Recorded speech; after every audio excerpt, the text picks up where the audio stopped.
Holy bananas. My eyes were frozen. How was your day? I have nothing nice to say about them. Question mark. Question mark. I'm a bit of a prima donna too. It feels like an eternity. I would have hated that, talking directly to hundreds of people. That's probably on the high side. It totally is that. I think it's still a very real thing. I think But, you never know. you never know. Still feel so much younger than we are. Roided out. It's the mirror that checks me every time. It's honestly torture. Or is that just a Texas thing? I thought maybe you knew me so well, you just finished my... Overwhelmed by the roles that we hold, whether that's at work or whether that's at home. How'd you sleep? Were you good? You sleep okay? This is so much fun for me. I must be the world's most approachable person then. There's t-shirts for that. Like 3 million people that have a podcast, and we're 3 million and one. Yeah, I still feel like I'm 25 and I don't know, I'm just going to talk till the answer comes to my mind. natural self-confidence. And you have a really good, I think, strategy here. And this is cheesy as heck, but Well, I might cut that one out, but it's like gosh, meter. light in my eyes. And I'm gonna go into battle. I mean, obviously, you kind of graduate into that over time. You just, Imposter syndrome is part of it, and and I would just be like shaking, I don't know a big word, and maybe I'm a control freak. black out. That's who you are. Embrace it. And that always blows me away. Because My hubby's wicked smart. keep it stupid simple. No, keep it simple, stupid. Yeah. Or keep it stupid simple. Not smile, so Okay. I mean, I am embarrassed to say this out loud. It's amazing. Got a great day going, don't we? It is not a beautiful morning. Wow. So shocked. People watching there is incredible. It's all about me. Only one of us is down to earth. Did I get that one right? Yeah, no. Dang it. I said. Oh my gosh. Cut. Bear what? Welcome to the Mr. and Mrs. Inglis Podcast. I'm Megan. And I'm Shaen. We're here to talk about the wild ride of raising kids, growing careers, and keeping life together in the middle of all the chaos. So buckle up, because we're all in this crazy journey together. So you can see it's synced up. Is mine synced up? Mine looks like it is synced up as well. Well, you're looking at a live feed of you. I'm talking about when I'm editing it. I gotta line up the audio and the video. Oh. In real life, you're synced up. Well, I was confused why you were trying to sync up.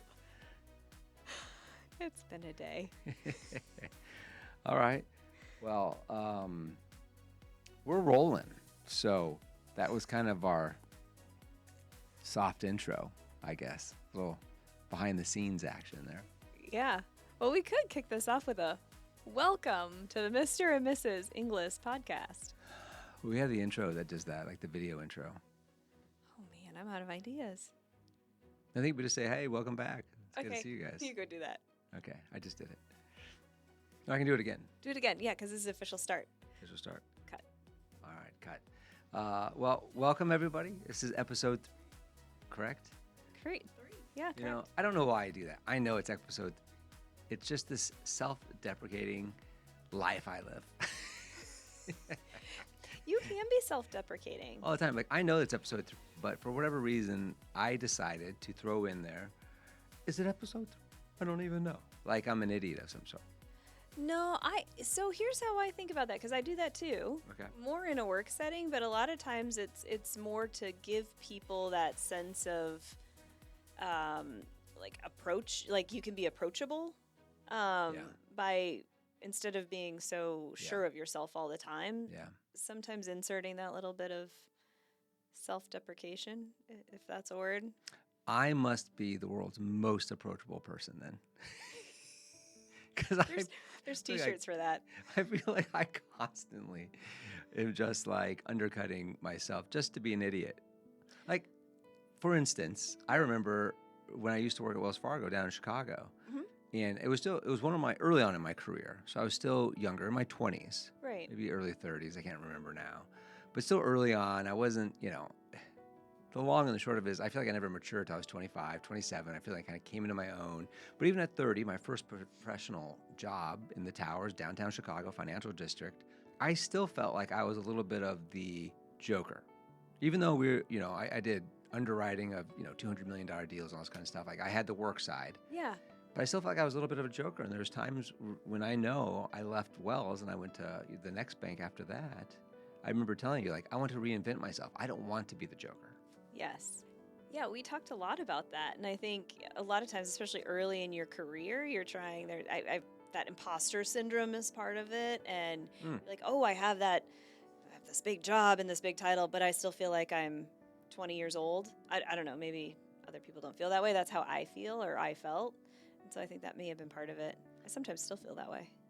Yeah, I think it's natural for people to feel that way because even when I was researching, doing podcasts and whatnot, I mean, luckily, as far as I know, there's only like 50 or so of us doing podcasts. Oh, that's probably on the high side. Yeah. Legitimately, there's probably like 3 million people that have a podcast, and we're 3,000,001. But, they talk about a lot in there that, well, why am I going to do a podcast? If they're trying to convince people, like, you have your own angle, you have your own experiences. And because of that, you have something to provide, to the world. Right. So that people buy stuff, I'm sure. There's all kinds of stuff you have to do to be on platforms and to get the podcast up and going. So it's all, economic. But they talk a lot about imposter syndrome in that, well, why would anybody listen to anything I have to say? And it's the same thing. Yeah. So I think you're right where it comes across through life, not just in this, but even, this is 20 years, 25 years later almost. Oh, yeah. People who I work with as mentor-mentee relationships actually talk a lot about imposter syndrome. I think it's still a very real thing. I think sometimes, even myself, we get kind of overwhelmed by the roles that we hold, whether that's at work or whether that's at home. And maybe inside it's that insecurity of like, I don't know that I'm good enough. I don't know that I'm good enough to be a great mom. I've never, raised a teen, or I've never even had a child, so I don't know how to do this. I don't know how to be a good wife. I don't know how to be a good accountant or a doctor, fill in the blank. But I think that might be pretty common. Yeah, it's got to be to some degree. It's a little bit of that fake it till you make it type stuff, right? Yeah. I mean, we've talked about that a lot in our lives where, and maybe it is, that confidence as you're, growing up in your career to some degree, and you're looking at other people that you view as just so much smarter than you, or they've just been around longer than you, or, and over time, as I matured into the role, I found out that there are people that are incredibly smart that do know everything. Oh, yes, yes. And that's not me. Nor I. But I would say in my experience, they're few and far in between, right? A lot of the other people, although very smart and very intelligent and hard work ethics and all that, they've made it there for a reason. But I think a lot of them, and myself not excluded here either, I think you do kind of fake it till you make it at some point, I mean, I remember a time where it was like, well, I don't know, I'm just going to talk till the answer comes to my mind, and then later in my career it was like, I think I know this answer, I'm just going to go straight to it. And that's why you're just better at your job when you're older. I think that's true. I think you have a little more just natural self-confidence. But I think to some degree, we all still feel so much younger than we are, right? We've seen our whole journeys. At least maybe this is just me. I still feel like I'm 25 and it's the mirror that checks me every time and not necessarily my own brain going, you're not 25 anymore. But I'm kind of stuck there. And 25-year-old me, 15-year-old me, pick a time, was never super self-confident. But yet sometimes we have to pretend that we are. My phrase, so, when I know I have something that I'm not looking forward to or I'm intimidated by it, I have a phrase in my head, and this is cheesy as heck, but it's always, I'm going to lace up the boots. And I'm going to go into battle. For whatever that battle is in that moment, I literally tell myself, I'm going to lace up the boots. Really? Yeah. I've never heard that before. I mean, I've never heard you tell me that story before. Yeah. So that's how you get yourself through those. Because for those of you that don't know, at Megan's job, a lot of the time she's up in front of hundreds of people, one of 5 people on the stage or one of less than that on a stage, talking directly to hundreds of people. And it's not something, I mean, obviously you kind of graduate into that over time. You just didn't get thrown into that. Yeah.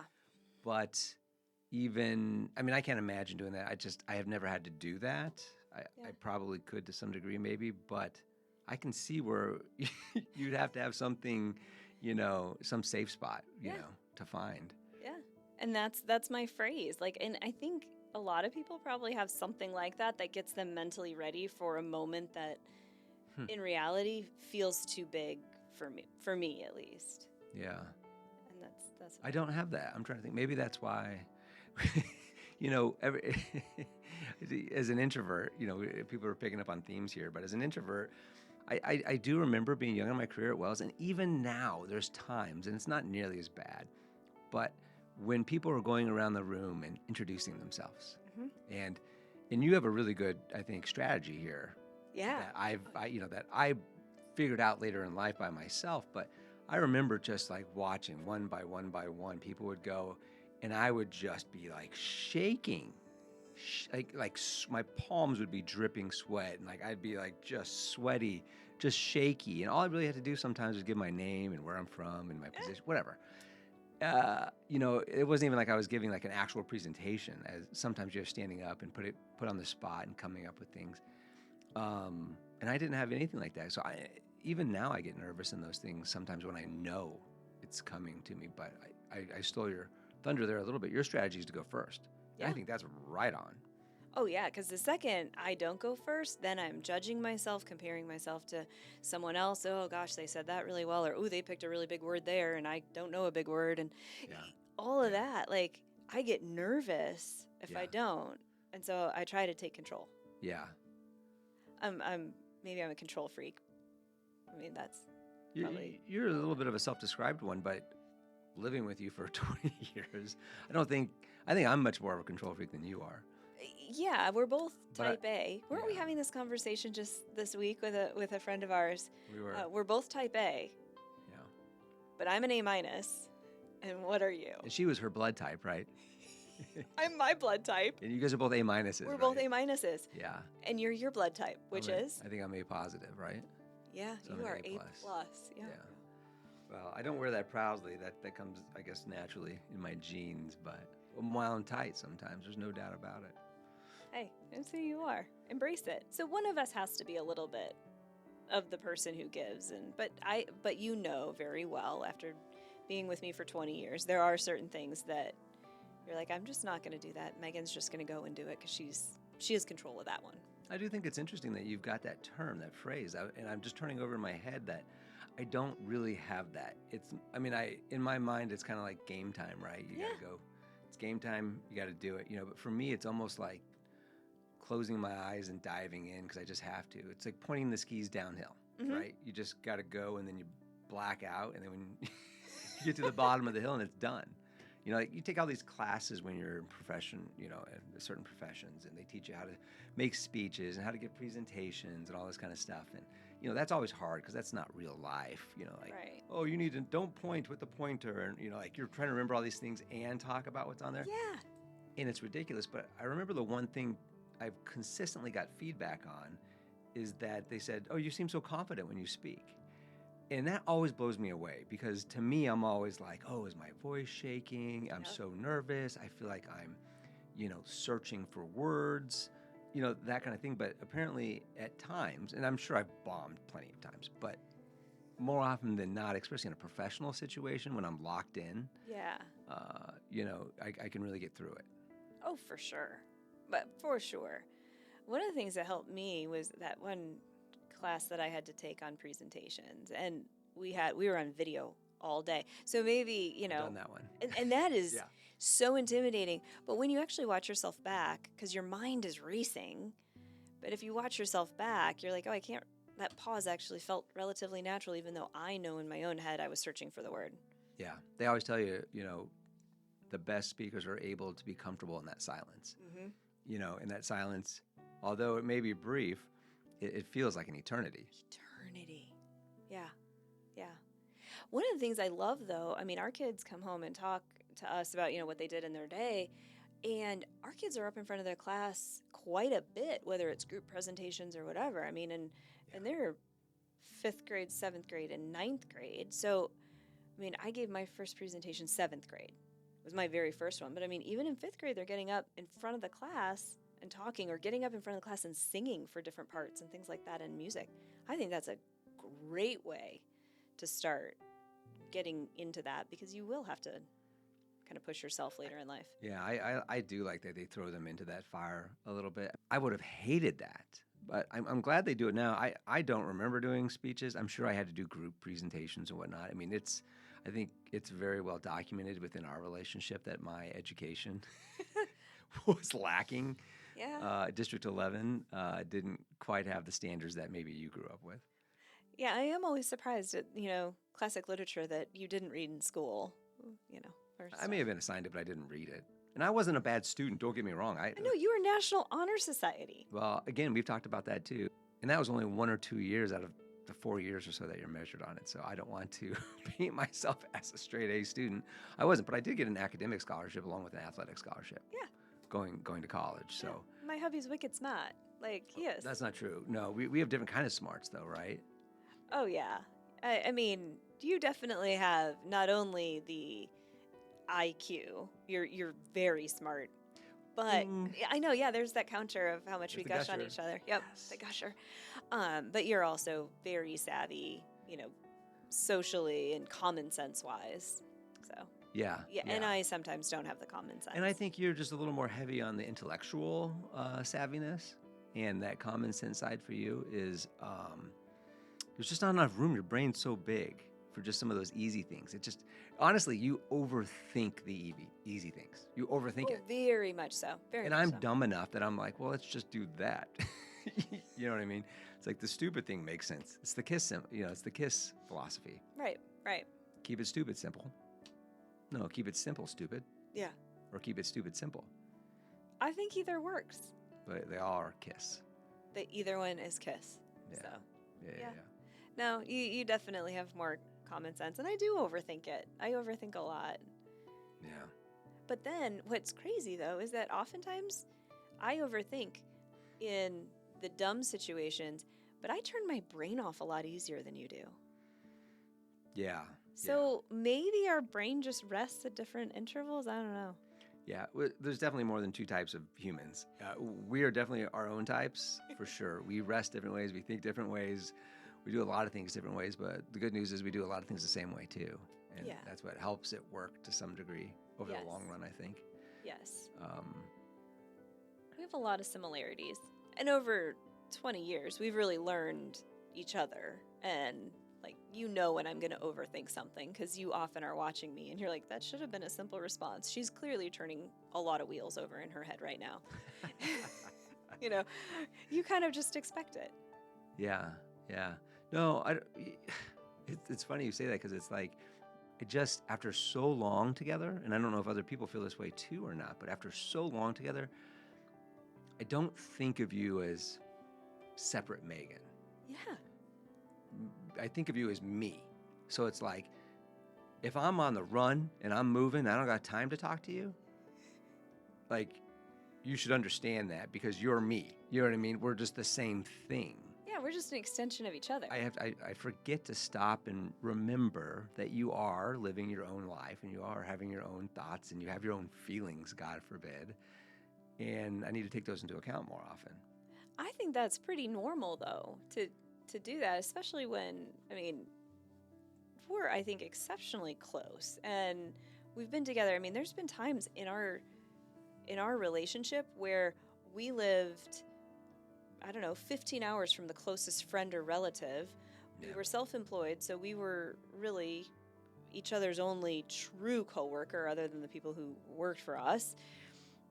We were all we had. And so I think through all of that, you do just become an extension of each other. And then you're like, well, why aren't you thinking of this? Because that's the way I'm thinking of it. And so you do every now and again need to hit pause and be like, totally different person, different views, different background, you know? But I do view that as we're just totally interwoven, It's just, even though I wonder if anybody else thinks that way, about that. You got to be. I don't know how else maybe people think of it totally different, but from my perspective, I just don't know how else you would think of it. Yeah. And that's why sometimes it just gets so, that's why when we talked, 2 weeks ago or whatever about date night, and make sure we have those times that we can just not be just tunnel vision on the path that we're on. And it's like, come on, I know you're right next to me. We're both, whatever it Right. is, just flying down this tunnel vision path at Mach 7, and that's that pull out moment where it is like, well, how was your day? Yes. You Yes. know? Well, and just this morning, see, this is why we love morning cereal. So another shameless plug for morning cereal. But it's not. These aren't planned. These aren't planned. They're really not. Actually, we haven't even touched on the topics that we have in front of us. But Dale Carnegie was talking about, the author of the book was talking about a stockbroker and how he decided to smile at his wife. So this morning, we actually took a moment to smile at each other, not in a cheesy way, because it was still kind of early. We're, doing the morning routine. But it was really nice just to smile and get a hug in the kitchen. Yeah. That made me think of two stories. And I don't know which one to tell. I'll stick with the sweet story first, where it's right. I actually, you smiled at me and I walked by you with with maybe an eyebrow raised, because it was still 7:20 in the morning. It was early. Yeah. It was early.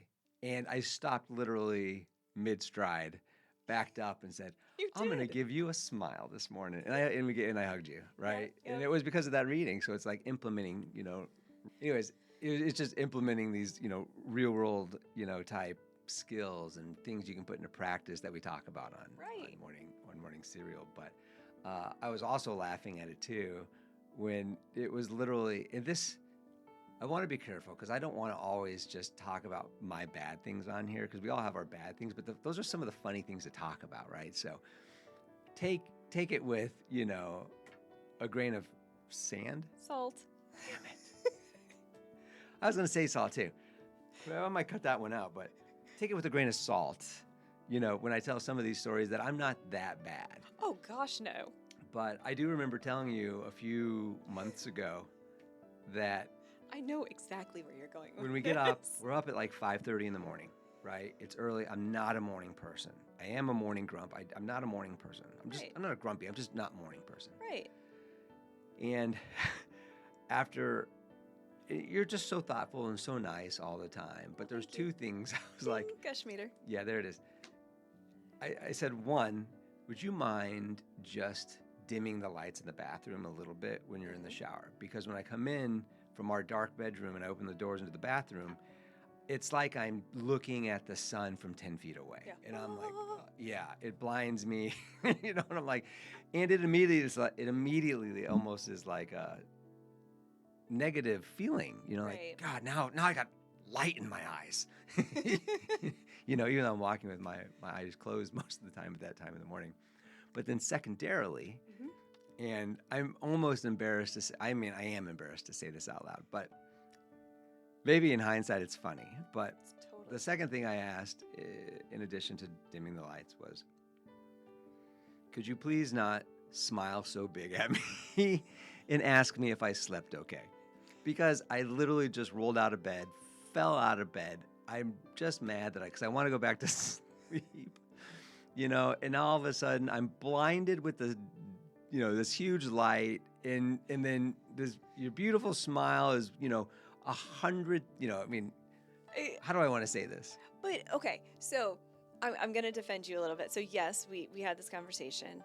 I like to think that I put all of these into practice because I now dim the light in the bathroom every day. Super coachable. But then I get what you're saying about, okay, don't overpower me in the morning with like positivity and it feels like energy. I'm also a little bit slow in the morning too. So I get it. You're just waking up and it's too much. It's a tsunami. It felt like a tsunami. It felt like a tsunami, yeah. And I think that's blasting me away. That's fair. That's one of those things, like, I'm at least coachable. And I know you're being feedback. And I know you're being so thoughtful, and that's why I was like, I feel horrible telling you this or asking you this, but would you just mind giving me 15 minutes to like kind of wind myself up for that? Right.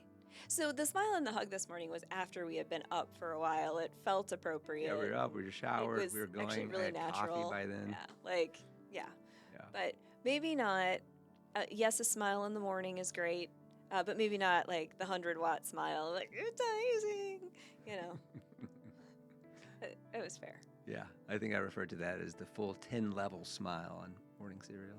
Yeah. Smiling robots. Yeah, the smiling robots. Yeah. And I think that's good. Like, Yeah. I'm kind of like you. Most people are, some people are like that, but I do think that a lot of people, it takes them a while to warm up. Yeah. I should test that one morning and get up before you and just hide in there and just blast the lights. And when you open those doors, just nail you with the biggest smile ever. How'd you sleep? Were you good? Did you sleep okay? Got a great day going, don't we? After 20 years, if you did that, I would be so shocked. If I just, pow, a straight punch to the face because you have no idea who it is. Yeah. I'm going to like Ferris Bueller kick you, you know? Like, yeah. That would mean I was up all night on illegal drugs. Right. So this isn't going to happen. Well, you mentioned it in there, and the first item on our list, you mentioned us being in Vegas working together. Yeah. Which was funny because we were in Vegas last weekend with the youngest and his soccer team, and I can tell you a little bit about that. But Megan was talking about you should tell the story of just how dumbfounded I was when you quit your good corporate job to come work for ICS. See, I didn't really know that you were so dumbfounded. I thought you were just excited about it. Yeah. Did we already cover that? I don't want to repeat I things. think we did, like a little bit in the first Yeah, episode. we may have. So ICS was a construction services company where we worked with like Pulte home builders, and we would provide cleaning services over the different phases of the build. Yep. Put our dumpsters out there, our garbage trucks would come empty them, and all this. So started it from scratch, which was a crazy experience. And honestly, that was a really good company. Yeah.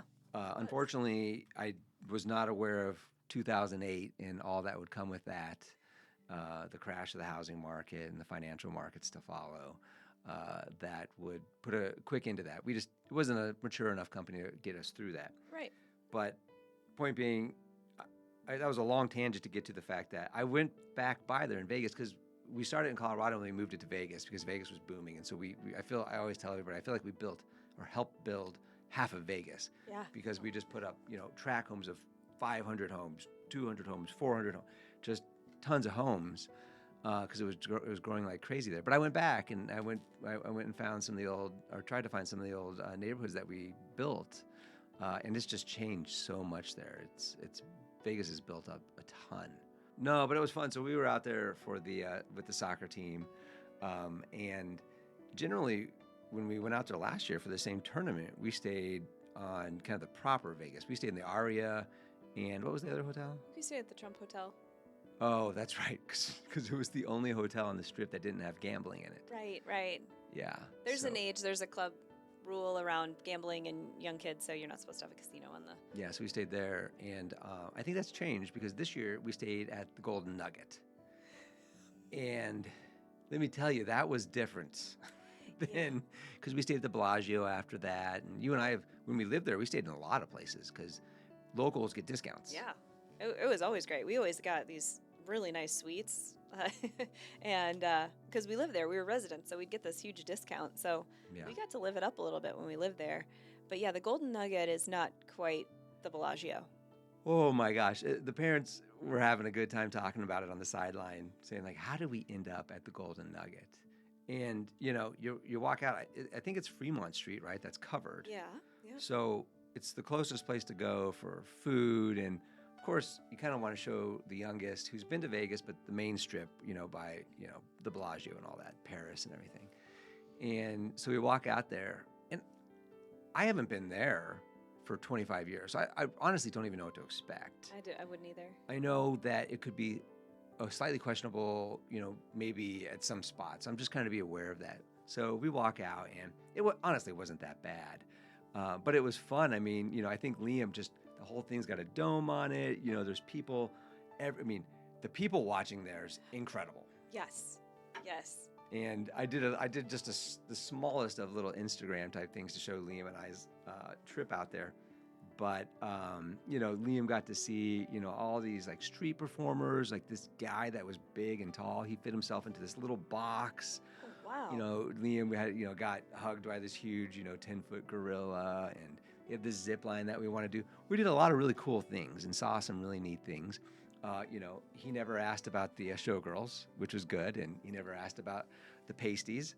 which was, Even better, I guess. probably his first experience there, if you noticed. But Vegas was fun. With the soccer team. Unfortunately, one of our good friends on the team and part of the carpool that we talk about sometimes on this show, his son had the flu, unfortunately, so he missed the entire weekend. So they literally flew to Vegas Oh no. to sit in the hotel room with the flu Oh my gosh. and at the Golden. At the Nugget. Gold Nugget. Well, and one of the other things, I mean, first of all, I feel so terrible for that family. I did reach out to the mom to ask how he was doing. The poor kid, poor dad. I mean, who brought him? Like, Yeah. just what not a great experience.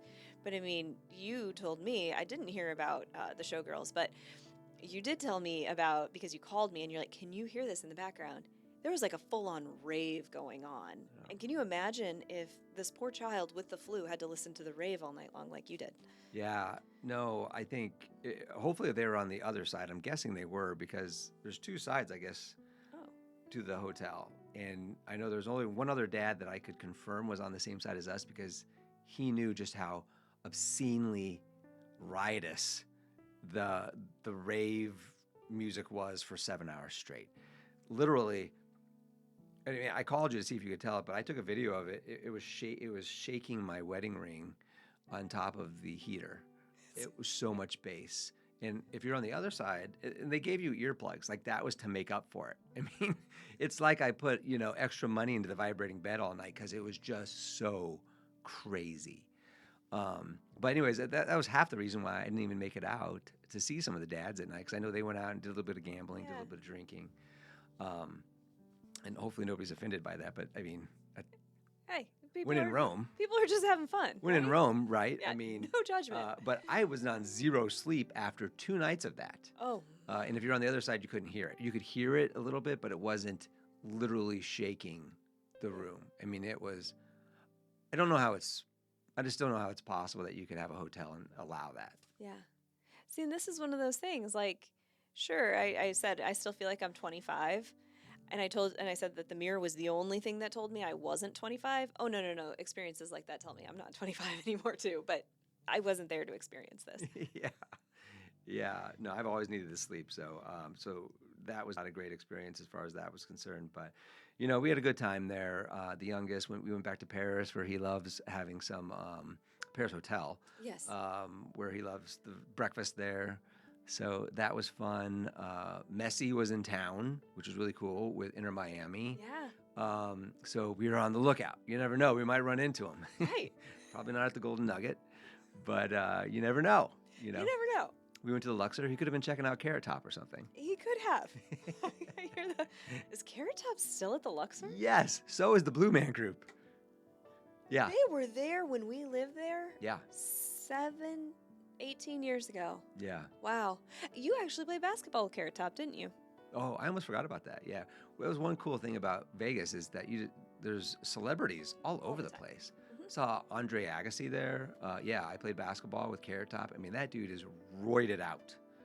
I couldn't tell. He was huge. I don't know if he's still that big or not, but yeah, I was laughing I thought the same thing, that I cannot believe these same acts are still here. Like, clearly they're coming up with new material, I would hope. Clearly. I mean, talk about longevity. But maybe not. We just went and saw O again Yeah. last year, True. Yeah. the Cirque du Soleil. Yep. And how much did that change from when was the last time we saw it? None. It didn't change at all that I remember. No. And There's we saw one. that. It was our 5th wedding anniversary. So 5th.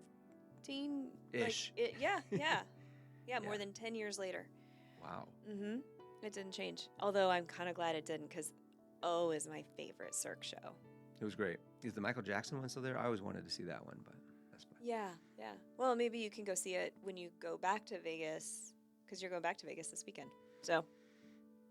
Yeah, so heading back tomorrow morning. That's why we're recording this late tonight. Yes. Yeah, we were early last week. Now we're late tonight, but that's all right. Was there anything else about Vegas? I don't think so. I mean, I think it was a good experience except the non-sleep. I think our youngest had fun. Well, it was cold too, Oh, a little bit. I mean, you think it's fun to go to Vegas, but it was cold. I mean, Yeah. numb toes at night. It got down to 26 or something like that at the night game. And we had 2 of those.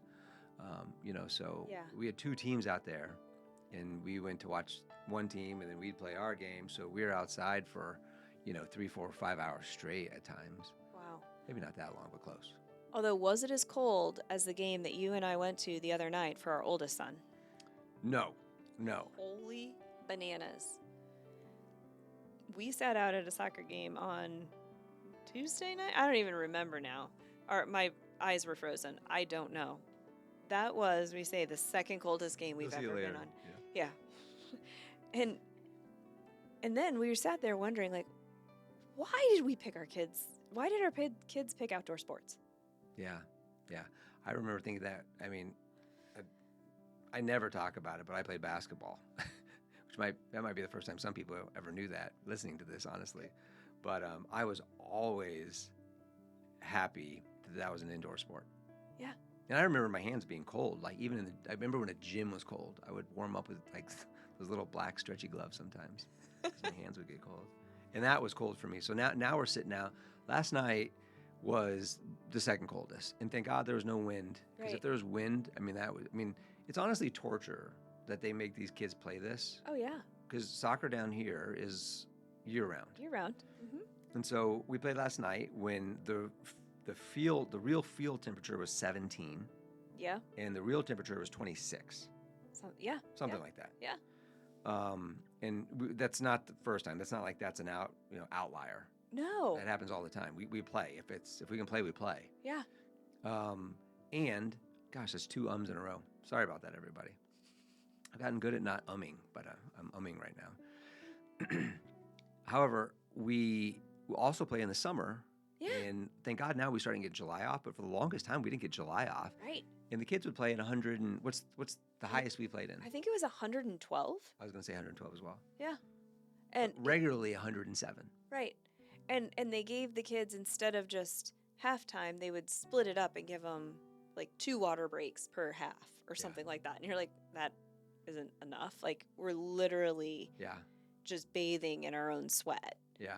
Our poor children were like, hustle, run. And you're like, I can't in good conscience even say that. But that's here in Texas. I mean, I grew up in Colorado, which we played in cold. We played in snow. Sure. I don't know what you did in Minnesota. I mean, I didn't play soccer, but no, there were plenty of games where it was freezing because it's Minnesota. Yeah. But they didn't play in the dead of winter. Right. I mean- When it's negative 30. Right. I mean, like, it's just common sense. That's hockey weather. Right. Hockey players are out there. But That's a good point. yeah.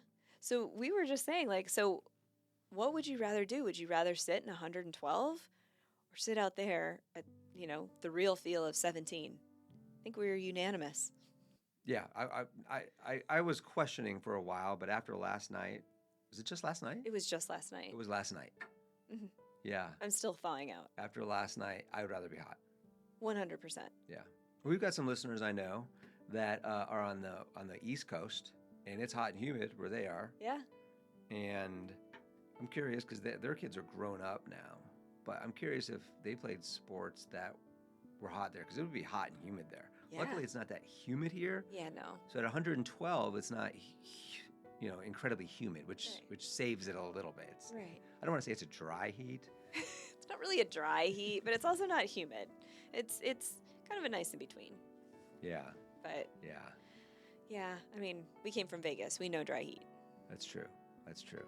So heading back to Vegas tomorrow morning with the oldest, and our game on Friday morning is at 8 a.m. and it's supposed to be 28 degrees. It's going to be lovely. Lovely. I mean, But we're staying at the Mandalay Bay, so that'll be, hopefully no raves going on. yeah. Like, Apparently, I'm a little bit of a prima donna when it comes to where I lay my head at night. it's okay. Own it. I am too. And distance between raves. Well, yeah, I think that I'm with you. Like, but again, we're very similar like that. You know me. I'm a bit of a prima donna too. So But it's nice. We got some quality time with the kids. I mean, you were back here while I was there, and you were getting some quality time here too, I think, right? yeah, I got quality time with the older two. I also got quality time with your mom, who thank you so much for coming to help out. And it was just so good to have another adult in the house. And I do say I have the best mother-in-law in the world. She's fantastic. So I got to hang out with her. But we had a bit of a girls' afternoon. Our daughter went to go buy, she wanted to buy her dress for the very first dance that she's going to be going to in a couple weeks. So I don't know how I feel about that. it was a little tough. And dress shopping, your mom and I would exchange looks like, we'd pull out dresses and be like, oh my gosh, like we can't have our daughter wear that. No way. Our teenage daughter now. Our teenage daughter, yeah. So dresses are a lot shorter than when I was growing up. We did find a dress that was a length that was appropriate and she can wear shorts under it. So I was happy. But it was so fun to pick things out. And I think Cece was actually the one who kind of found the dress that she ended up getting. So it was a really, really she looks nice beautiful day. in the dress. She does. She looks so grown up. So, and I do love that she's comfortable enough to dress it down. She's put it with some tennis shoes. So I was like, sweet. We still got a little bit of the, tomboy look to the really glitzy dress. It's cute. Yeah. And she's just going to that with friends, right? To the dance? Mm-hmm. Okay. Yes. And it was fun. We actually ran into one of her friends while we were there. So then the girls could show each other the dresses they were trying on. It was kind of a great little girls' afternoon. So it was fun. If the listeners could pick up on a big sigh of mine right there, I'd probably edit it out. But if you heard a big sigh of mine, I was literally thinking of what's coming, with homecomings when they get to high school, and even with our oldest, whatever those stupid, huge ribbon things are that they do here. I mean, do they do that everywhere, or is that just a Texas thing? What is it called? It's called a mum, and I always have to go back and be like, for someone who is not from Texas, I absolutely loathe those things. They're absolutely hideous, and I have nothing nice to say about them. But a mum is actually a flower, and so I'm from a place where you actually grow mums. It's a fall flower. My mom is a big gardener. She loves to have flowers and everything. So that's how I know that. Very educational. Thank you. Yeah.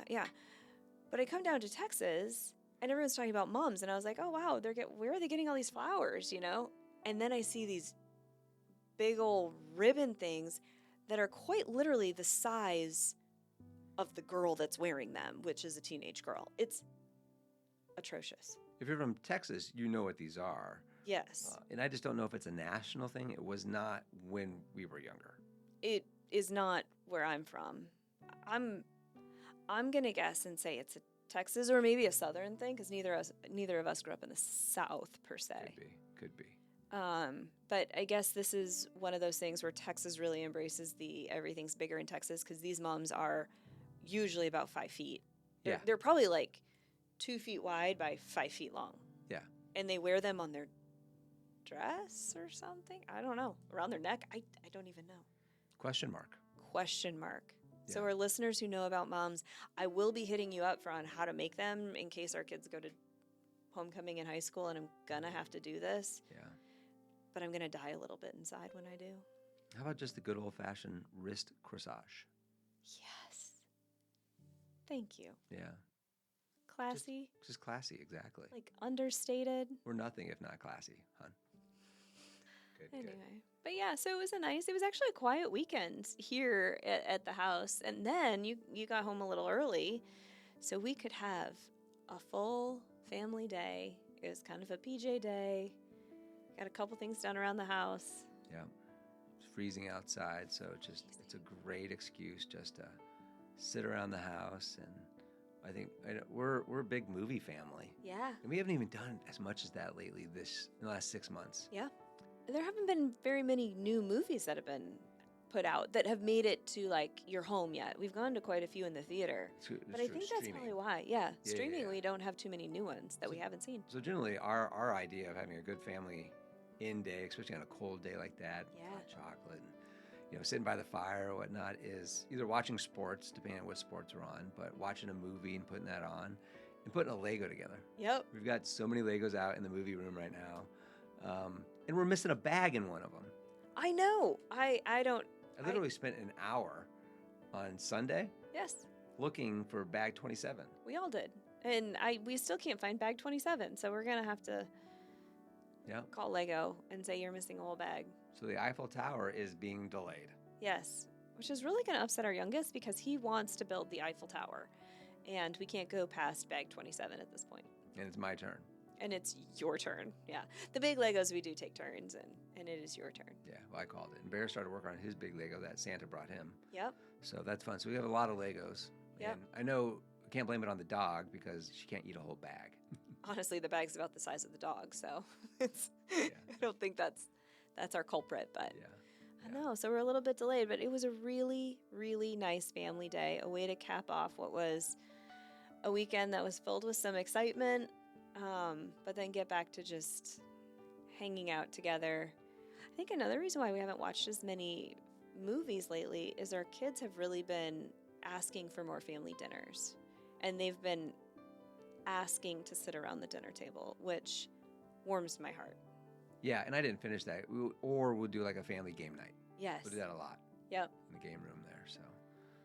So yeah, just anytime we get some family time. And I do feel bad because there's a lot of times when some of our sports families, we'll get a practice canceled or something like that. And somebody will want to set something up to replace that practice. Yeah. And I don't know if it's, maybe they have less kids, maybe they have more kids, maybe they're just more dedicated than us. But there's times when we're like, if we're canceled, man, we want to take advantage of the family time. Yeah. And even if it's just watching a movie together or hanging out, whatever it might be, being all together, all 5 of us, it just doesn't happen that often anymore.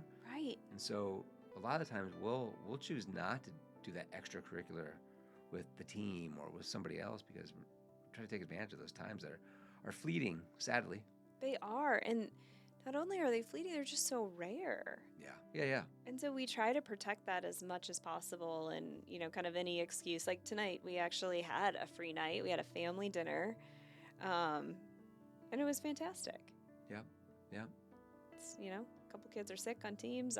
One of ours is sick. So, we didn't have practice tonight. And to have one of those nights on a weeknight, that is rare. Yeah, and it's still cold out, so I'm happy to stay inside. Yeah. Well, I think it's getting that time. I think so. Well, I think we actually did get to everything on our list. We took a huge detour on a couple things, so hopefully that was. I like the detours better. Hopefully they're more interesting. Yeah. When we get into these things. Well, I know I enjoy them. Yeah. Hopefully others find them. That's all that matters. Right. It's all about me. Didn't you say only one of us is down to earth? I guess that's right. If the hat fits. Did I get that one right? Yeah, no.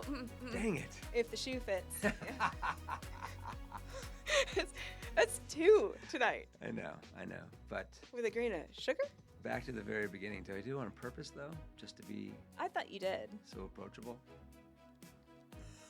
I love what you did there. Yeah. You brought it back around. Yeah. You're very approachable. I thought maybe you knew me so well, you'd just finish my Sandwiches. All right, there you have it. We'll see you next time. Bye.